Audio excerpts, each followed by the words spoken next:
Voici une petite vidéo pour apprendre à distinguer la thèse, l'argument et l'exemple, qui sont des notions fondamentales pour rédiger un paragraphe de commentaire ou de dissertation ou encore une synthèse sur un texte. Prenons un exemple dans la vie quotidienne. Le téléphone portable est devenu un outil indispensable à l'école.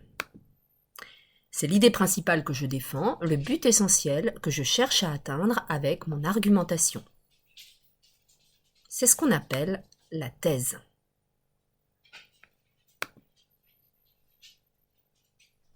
En effet, il permet de consulter les ressources mises à ma disposition en toutes circonstances.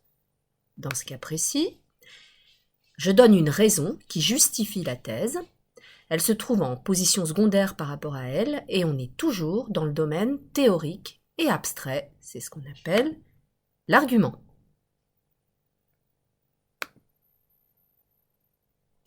Par exemple, quand je suis dans le bus, je peux regarder des vidéos pédagogiques et réactiver mes connaissances, ou encore je peux avancer dans la lecture de l'assommoir même si je n'ai pas mon livre sur moi.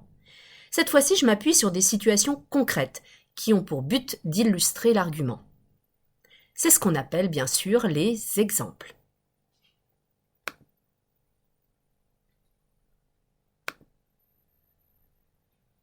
Prenons cette fois un exemple dans une dissertation. Le personnage de roman est avant tout un être de papier qu'on ne pourrait pas rencontrer dans la vie. La notion évoquée ici, le personnage de roman, reste très générale. C'est comme ça qu'on reconnaît la thèse. En effet, ces traits sont souvent amplifiés afin de marquer le lecteur et de concentrer toutes les caractéristiques du groupe auquel il appartient.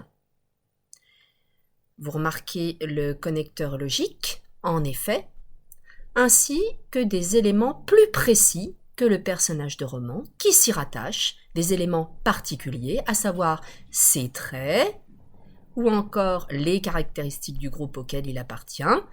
Il s'agit bien ici d'un argument, c'est-à-dire d'une idée secondaire au service de la thèse. Enfin, ainsi, dans le roman éponyme de Balzac, le père Goriot qui se sacrifie pour ses filles en dilapidant sa fortune pour servir le moindre de leurs caprices constitue une figure extrême de la paternité, comme on en rencontre peu ou pas dans la réalité. Balzac va jusqu'à l'appeler métaphoriquement le Christ de la paternité.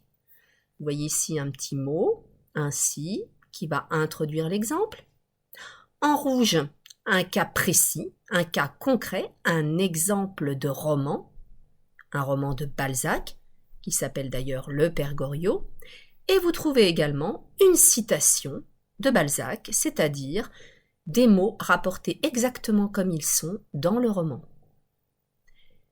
Il s'agit donc ici de l'exemple qui vient illustrer l'argument lui-même au service de la thèse.